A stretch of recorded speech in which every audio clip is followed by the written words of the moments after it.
Voilà les quatre sources diverses. Et exactement, ce sont ces quatre sources diverses qui constituent nos maux aujourd'hui en Afrique. Oui, je parle en connaissance de cause. Quand vous prenez l'alcool, oui, l'alcool, ceux qui prennent l'alcool, c'est ça. Les gens aiment boire, mais ils se cachent pour boire. Et en buvant, souvent on oublie même le travail. Si vous voyez que dans l'islam, l'alcool a été interdit, c'est à cause de ces genres de choses. Et ce qu'on devrait faire, moi je me suis dit, au lieu de courir derrière l'alcool,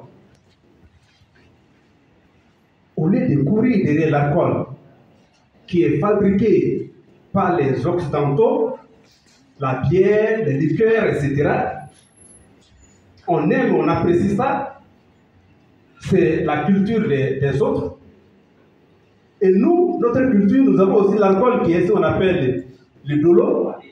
Pourquoi aussi ne pas valoriser le dolo et exporter ça à l'extérieur pour contribuer à notre économie?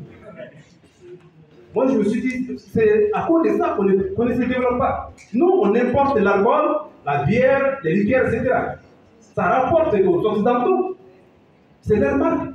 Mais nous, on déteste notre culture, on déteste ce que nos mamans fabriquent. Il faudrait qu'on essaie de voir cette partie. L'autre source diverse, c'est, j'avais dit, la belle musique. La belle musique. Ah, voilà un autre problème. Le dérangement. Oui.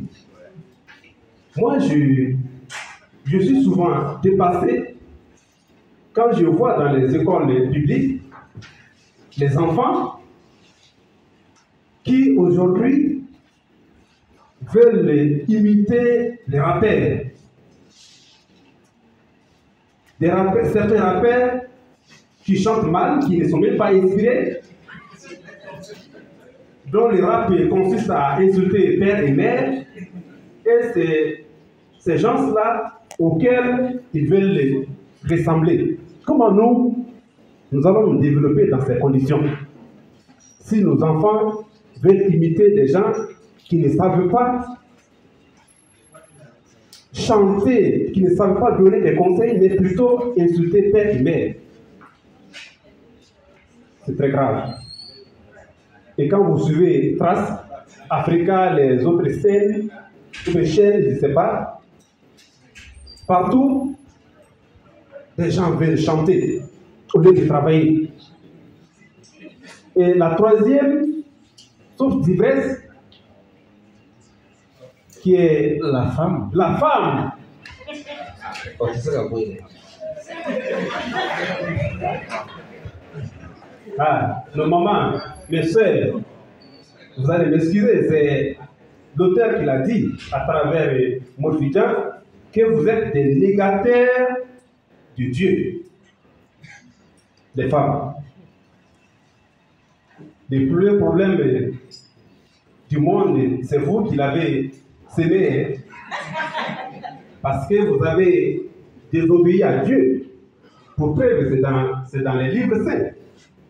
Dieu vous a interdit de ne pas faire une chose, vous l'avez fait. Et dès lors, nous sommes dans les pétrés.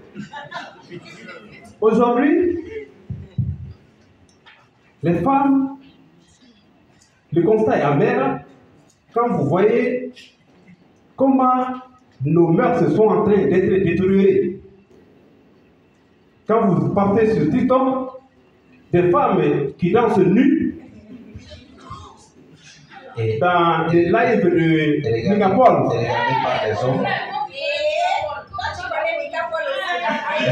Dans les lives de Megapol, on danse, on fait du dansement, il y a la musique. Vous voyez comment c'est très grave.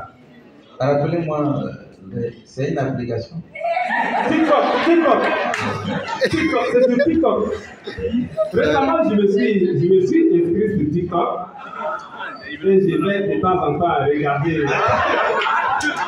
Vous voyez? Oui. Et ça c'est pas bien. Tellement que ça me fait perdre du temps. Même si j'ai un livre à lire, souvent je fais 1 heure. Si je vais faire 1 minute, j'ai fait 1 heure en train de regarder ces choses-là. C'est très grave. Ça fait du bien. Non, ça ne fait pas du bien. Pour terminer, en fait, le pouvoir, aujourd'hui, c'est regrettable. Les pays d'Afrique n'avancent pas parce que le pouvoir, la façon dont le pouvoir, les gens cherchent le pouvoir aujourd'hui, ça ne peut pas nous faire avancer. Que ce soit les politiciens, que ce soit les militaires, mais on fait des coups d'État. D'autres, des politiciens qui trouvent le pouvoir, quand ils arrivent, ils ne veulent plus partir, ils changent des constitutions. Oui, ils tripatouillent les constitutions pour demeurer, rester au pouvoir, comme ce qu'on appelle troisième mandat, etc. Vous voyez pourquoi les pays d'Afrique n'arrivent pas à avancer. Et par exemple, si on devrait éradiquer